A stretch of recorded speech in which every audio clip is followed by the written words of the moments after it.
नमस्कार दोस्तों, स्वागत है आप सभी के एक बार फिर से अड्डा एमसीक्यू जीके में। दोस्तों, सीईटी की जो कला संस्कृति की हमारे क्लासेस चल रही है उसमें एक बार और लेके हाजिर है दोस्तों शानदार वाले प्रश्न। और ये प्रश्न दोस्तों आरएसएम एसएसबी बोर्ड द्वारा पिछली भर्ती परीक्षाओं में पूछे जा चुके हैं। और ये प्रश्न आपके लिए हाई कोर्ट की एलडीसी की जो तैयारी कर रहे हैं या फिर ग्रेजुएशन लेवल और जो सीनियर सेकेंडरी लेवल की सीईटी की परीक्षा देने वाले हैं उनके लिए आज कला संस्कृति के ये टॉप 20 वाले प्रश्न महत्वपूर्ण साबित होने वाले हैं। और दोस्तों बेहद ही उच्च श्रेणी के प्रश्न होंगे ये, और ये प्रश्न आपके होने वाले एग्जाम में ज़रूर महत्वपूर्ण साबित होंगे। तो शुरू करने से पहले अगर आपने इस चैनल को सब्सक्राइब नहीं किया है तो इस चैनल को सब्सक्राइब कर देवें, पास में स्थित बेल आइकन को भी दबा लें ताकि समय समय पर वीडियो अपलोड होने पर दोस्तों नोटिफिकेशंस आपको मिलते रहें। तो बिना देरी के शुरू करते हैं आज की हमारी क्लास का पहला प्रश्न। पहला प्रश्न है दोस्तों आपके सामने कि मायर्ड्रो हेलो रचना किसने लिखी। तो मायर्ड्रो हेलो दोस्तों रचना है, ये किसके द्वारा लिखेगी? क्या होगा इसका सही उत्तर? ये लिखेगी दोस्तों किसके द्वारा? कन्हैयालाल सेठिया द्वारा। किसके द्वारा? कन्हैयालाल सेठिया द्वारा। द विकल्प यहाँ पर सही उत्तर है। और कन्हैयालाल सेठिया की दोस्तों अन्य रचनाओं की बात करें तो लील टांस के बारे में कई बार प्रश्न पूछा जा चुका है। लील टांस, ध्यान रखिएगा, लील टांस कई बार इसके बारे में दोस्तों प्रश्न पूछा जा चुका है। और ये दोस्तों एक अति महत्वपूर्ण है पीतल और पातल। पीतल और पातल, इससे भी दोस्तों कई बार प्रश्न पूछा जा चुका है। इसके लेखक कौन है, इसकी रचना किसने की? कन्हैयालाल सेठिया ने। एक लील टांस है, इसकी भी दोस्तों रचना किसने की? कन्हैयालाल सेठिया ने। तो इन दो रचनाओं को ध्यान रखिएगा। एक मायर्ड्रो हिलो रचना है, ये भी दोस्तों इनकी रचना है। तो हमारे जो सही उत्तर है इस प्रश्न का वो है विकल्प द। चलिए चलते हैं अगले प्रश्न की ओर। अगला प्रश्न है आपके सामने, डूंगजी जवार जी का संबंध था। तो डूंगजी जवार जी का संबंध किस से था दोस्तों? ये था किससे? किससे था? अविकल्प शेखावटी ब्रिगेड से। किससे था दोस्तों? शेखावटी ब्रिगेड। डूंगजी और जवाहर जी ने दोस्तों 1857 की क्रांति में अनेक प्रकार से दोस्तों भूमिकाएं निभाई। और ये दोस्तों अमीरों से धन लूटते थे और ये गरीबों में बांट दिया करते थे। तो डूंगजी और जवाहर जी दोस्तों शेखावटी क्षेत्र में लोकप्रिय भी है और इन्हें दोस्तों पूजा भी जाता है। तो इसका भी ध्यान रखिएगा। अविकल्प हमारे यहाँ पर सही उत्तर हो जाएगा। अति महत्वपूर्ण प्रश्न है दोस्तों ये भी। चलिए 3 नंबर प्रश्न है आपके सामने, जेंटलमैन एग्रीमेंट से किसका संबंध रहा है? अच्छा प्रश्न है ये भी दोस्तों, अति महत्वपूर्ण प्रश्न। तो दोस्तों जेंटलमैन एग्रीमेंट सबसे पहले तो बात करें कि किसके मध्य हुआ था। तो ये दोस्तों जयपुर जयपुर सरकार और वह जयपुर प्रजा मंडल के वह जयपुर प्रजा मंडल के दोस्तों मध्य हुआ था। और ये दोस्तों जयपुर जो जेंटलमैन एग्रीमेंट है इसमें दोस्तों जो शामिल थे वो थे दोस्तों कौन? हीरालाल शास्त्री और एक नाम और आता है मिर्ज़ा इस्माइल खां। और इन्हीं से दोस्तों कुछ जयपुर प्रजा मंडल के जो लोग थे कुछ नाराज़ भी हो गए थे इस एग्रीमेंट से, और इन्होंने अपना खुद का अलग मोर्चा बना लिया था जिसे हम आज़ाद मोर्चा, क्या दोस्तों, आज़ाद मोर्चा के नाम से भी जानते हैं। और आज़ाद मोर्चा से भी कई बार प्रश्न पूछा जा चुका है। आज़ाद मोर्चा का संबंध किससे है? जयपुर प्रजा मंडल से। तो जो जेंटलमैन एग्रीमेंट है इसका संबंध किससे रहा है? ये रहा है दोस्तों हीरालाल शास्त्री से। अविकल्प हमारे यहाँ पर सही उत्तर होगा। 4 नंबर प्रश्न है आपके सामने, वीरों के स्मारक स्तंभ कहाँ पर स्थित है? अति महत्वपूर्ण प्रश्न दोस्तों, शानदार प्रश्न। हो सकता है कि ये प्रश्न आपको पूछ भी सकते हैं आपके आगे होने वाले एग्जाम में, क्योंकि दोस्तों ऐसे प्रश्न, ये प्रश्न है जो मुख्यतः आपको किताबों में पढ़ने को नहीं मिलते हैं और पुरानी भर्ती परीक्षाओं में पूछे जाते हैं ये प्रश्न। तो देखिए क्या होगा इसका सही उत्तर। वीरों के स्मारक स्तंभ कहाँ पर स्थित है? बचोंडला में। कहाँ पर है दोस्तों? बचोंडला में। और बचोंडला है दोस्तों प्रतापगढ़ में। कहाँ पर है? प्रतापगढ़ में। यहाँ पर है दोस्तों वीरों का स्मारक स्तंभ। सविकल्प यहाँ पर सही उत्तर हो जाएगा। चलिए 5 नंबर प्रश्न है आपके सामने, भरत, सूफ, हुरम जी और आरी किससे संबंधित है? तो दोस्तों इनका सबका संबंध किससे है? कढ़ाई और पेच वर्क से। कढ़ाई व पेच वर्क से दोस्तों है इनका संबंध सभी का। कढ़ाई दोस्तों आप सभी जानते हैं क्या होती है। कढ़ाई दोस्तों जब कपड़ों पर कांच के द्वारा कसीदाकारी की जाती है तो उसे क्या कहा जाता है? कढ़ाई। पेच वर्क की दोस्तों कपड़ों पर ही की जाती है कपड़ों को काट छाट कर दोस्तों इस पर कार्य किया जाता है। तो इनका संबंध किससे है? कढ़ाई व पेच वर्क से। द विकल्प हमारे यहाँ पर सही उत्तर है। चलिए 6 नंबर प्रश्न है आपके सामने। 1857 की क्रांति के समय नसीराबाद छावनी में कौन सी नेटिव इन्फेंट्री नियुक्त थी? अति महत्वपूर्ण प्रश्न है दोस्तों। नसीराबाद तो दोस्तों मुख्य केंद्र था।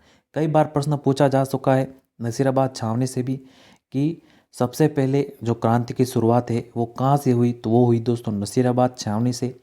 इसकी शुरुआत दोस्तों 28 मई 1857 में दोस्तों सर्वप्रथम यहाँ पर क्रांति की शुरुआत हुई थी। और इनमें जो नेटिव इन्फेंट्री नियुक्त थी वो थी दोस्तों 15वीं नेटिव इन्फेंट्री। कौन थी? 15वीं नेटिव इन्फेंट्री। और नेटिव इन्फेंट्री का अर्थ है दोस्तों अलग एक ऐसी सेना जिसे दोस्तों या तो फिर हम पैदल सेना भी कह सकते हैं।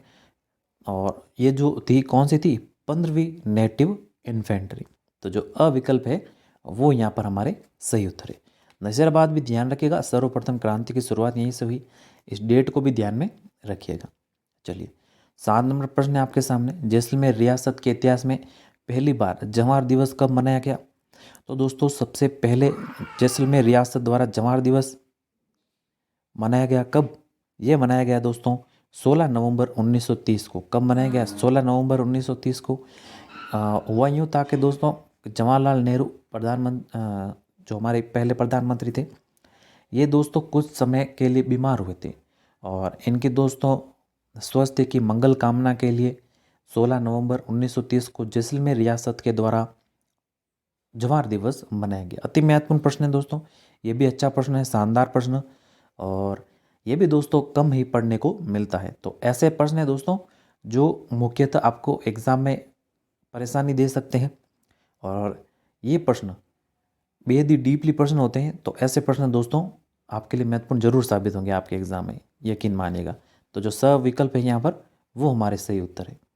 चलिए 8 नंबर प्रश्न है आपके सामने। राजस्थान में एक ही आंदोलन की शुरुआत किसने की? और अच्छा प्रश्न है दोस्तों, शानदार प्रश्न और सरल भी है, और क्योंकि एवरग्रीन प्रश्न है ये, कई बार RSMSSB बोर्ड या RPSC द्वारा कई बार पूछा जा चुका है। तो दोस्तों एक ही आंदोलन जिसे हम भूमट बेल आंदोलन के नाम से भी जानते हैं, जिसे हम दोस्तों भूमट बेल आंदोलन के नाम से भी जानते हैं। और ये जो शुरुआत की थी इसकी शुरुआत की थी दोस्तों मोतीलाल तेजावत ने। किसने की थी? मोतीलाल तेजावत ने। ब विकल्प यहाँ पर सही उत्तर हो जाएगा। और मोतीलाल तेजावत से संबंधित एक और प्रश्न पूछा जाता है दोस्तों, मेवाड़ पुकार।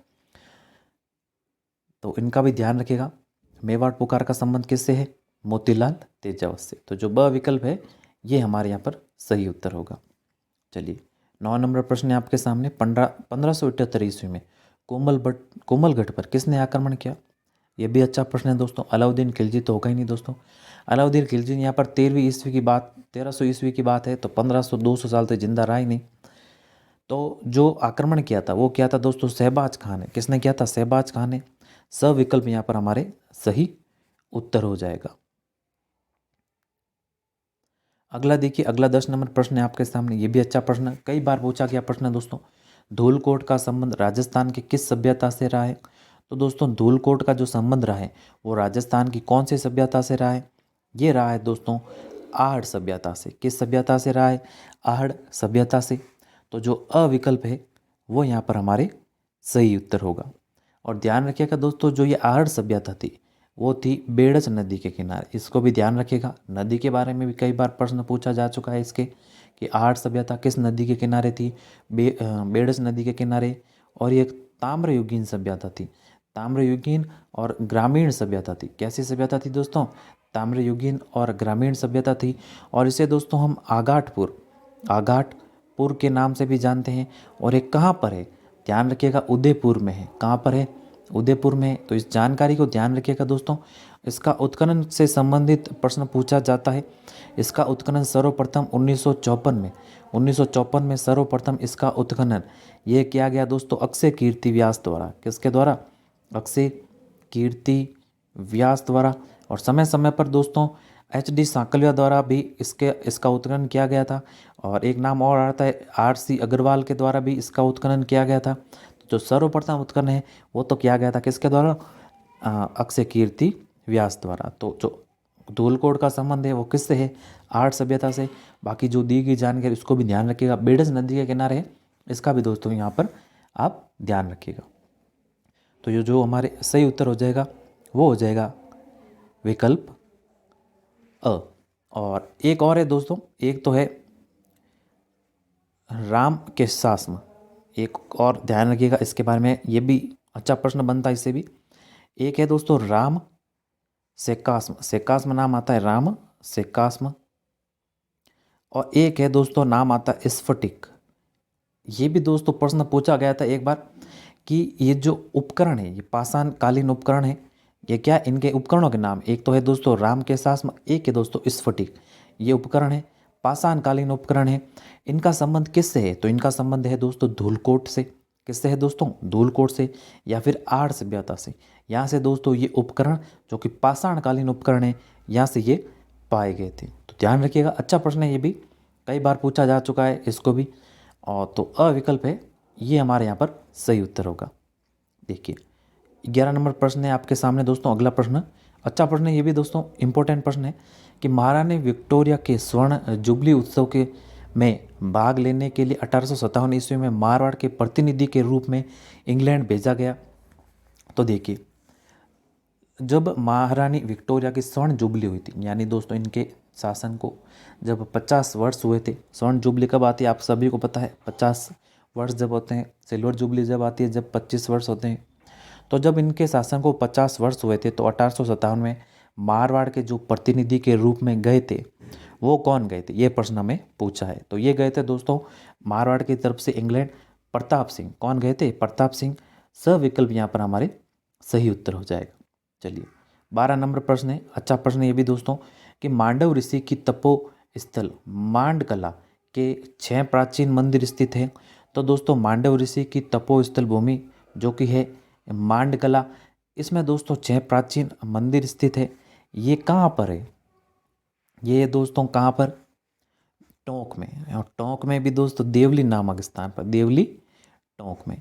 और इस मांडकला का दोस्तों हम एक तो mini Pushkar, mini Pushkar,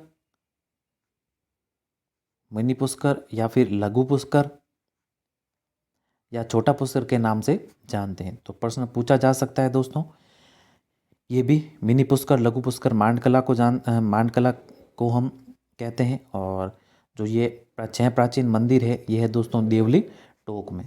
the विकल्प यहाँ पर आपके सही उत्तर होगा। चलिए 13 नंबर प्रश्न है, कौन सा कूट सुमेलित नहीं है। तो इनमें से कौन सा कूट है जो सुमेलित नहीं। यहाँ पर तो दोस्तों राज्य दे रखे हैं और यहाँ पर दे रखे हैं इनके राजवंश। तो जोधपुर में दोस्तों राठौड़ राजवंश था, तो ये तो यहाँ पर सही है। अजमेर में कह रहा है भाटी था, अजमेर में भाटी नहीं था, अजमेर में था दोस्तों चौहान। भाटी तो थे दोस्तों जैसलमेर के, कहाँ के थे, जैसलमेर के। जयपुर में कछवा था, ये भी सही है। सिरोही में दोस्तों देवड़ा था, ये भी यहाँ पर सही है। तो जो गलत है, हमें सुमेलित नहीं के बारे में पूछा था, वो विकल्प ब है यहाँ पर। अजमेर में दोस्तों थे चौहान ना कि भाटी, भाटी तो कहाँ पर थे, जैसलमेर में। तो जो ब विकल्प है वो यहाँ पर सही उत्तर होगा। चलिए 14 नंबर प्रश्न है, कवि चंद्रवर्ती ने राजपूत राजवंशों की सूची दी है। तो कवि दोस्तों चंद्रवर्ती का तो दोस्तों आपने नाम सुना ही होगा, कई बार इनसे भी संबंधित प्रश्न पूछा जा चुका है। कवि चंद्रवर्ती दोस्तों पृथ्वीराज तृतीय के, पृथ्वीराज तृतीय के दोस्तों दरबारी कवि, दरबारी कवि और दोस्तों इनके अच्छे मित्र माने जाते हैं। और दोस्तों जो इनकी रचना है पृथ्वीराज रासो, पृथ्वीराज दोस्तों रासो इनकी रचना है, जिसमें इन्होंने चौहानों का वर्णन किया है। 4 बांस 24 गज अंगुल अच प्रमाण ता ऊपर है सुल्तान मत चूके चौहान, मत चूके चौहान। तो ये तो दोस्तों आपने सुना ही होगा ये भी। और चंद्रवर्ती ने दोस्तों जो राजपूतों की उत्पत्ति मानी है वो मानी है कहाँ से, अग्निकुंड से, कहाँ से, अग्निकुंड से। और इन्होंने दोस्तों जो सूची दी है राजपूत राजवंशों की वो दी है दोस्तों 36 सूचियाँ। कितनी दी है, 36 सूचियाँ। अविकल्प यहाँ पर सही उत्तर हो जाएगा। चलिए 15 नंबर प्रश्न है आपके सामने, प्रताप सिंह बारठ को किस केस के तहत बरेली जेल भेजा गया। तो दोस्तों प्रताप सिंह बारठ का नाम भी आपने अवश्य सुना होगा। तो दोस्तों प्रताप सिंह बारठ, जो कि दोस्तों केसरी सिंह बारठ के पुत्र थे। और दोस्तों जो बनारस षड्यंत्र केस हुआ था, इसमें दोस्तों सज़ा मिली थी इनको, और ये बरेली के जेल में रहे थे, वहाँ पर ही दोस्तों ये शहीद हो गए थे। तो जो स विकल्प है वो यहाँ पर हमारे सही उत्तर हो जाएगा। चलिए अब अगला प्रश्न है दोस्तों आपके सामने कि राम कैसास्म और स्फटिक नामक पाषाणकालीन उपकरण प्राप्त हुए हैं। तो दोस्तों राम सेकास्म और स्फटिक नामक पाषाणकालीन उपकरण, इसको दोस्तों आपको कौन सा प्रश्न था, हमारे आर्य सभ्यता से संबंधित प्रश्न आया था, उसमें बताया गया था।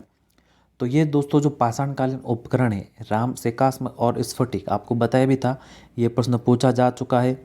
तो इनका संबंध जो है वो है दोस्तों आर्य सभ्यता से। कहाँ से है?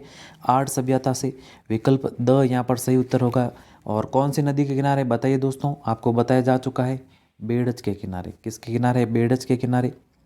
तो ध्यान रखिएगा, जिसे हम किसके नाम से, आगाटपुर के नाम से भी इसे हम जानते हैं, जो कि है उदयपुर में। कहाँ पर है? उदयपुर में। और इसका उत्खनन अक्षय कीर्ति व्यास, एच.डी. सांकलिया और आर.सी. अग्रवाल के द्वारा समय समय पर किया गया। तो जो द विकल्प है वो यहाँ पर सही उत्तर है। चलिए 18 नंबर प्रश्न है, राजवल्लभ मंडल का संबंध है राव। तो दोस्तों राजवल्लभ मंडल, इनका संबंध किससे है? इनमें से राजवल्लभ मंडल का संबंध है दोस्तों यहाँ पर विकल्प सही हो जाएगा, निवास संबंधी इमारतों के निर्माण से। किससे है? निवास संबंधी इमारतों के निर्माण से।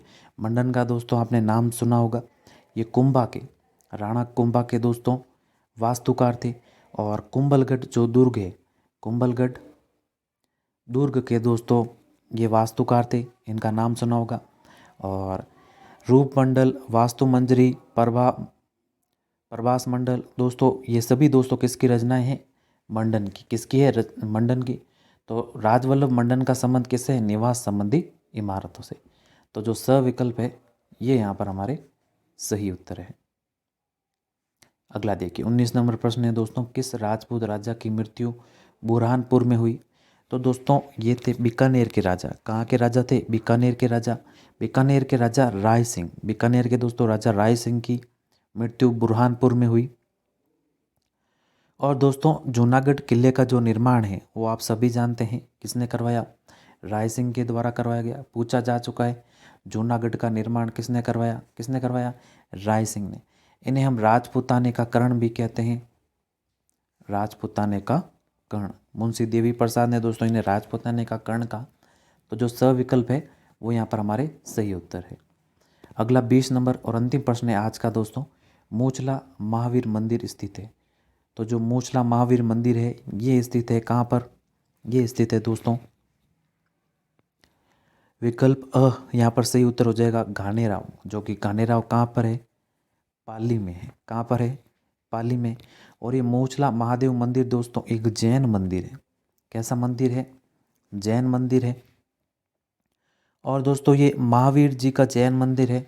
और मूछला महावीर मंदिर इसलिए कहा जाता है क्योंकि यहाँ पर जो महावीर जी है इनकी बड़ी बड़ी मूछें हैं, इस कारण इसे मूछला महावीर मंदिर कहा जाता है। कहाँ पर है? घाणेराव पाली में। अविकल्प दोस्तों यहाँ पर सही उत्तर होगा। तो धन्यवाद दोस्तों, उम्मीद है कि ये 20 प्रश्न आपको अच्छे लगे होंगे।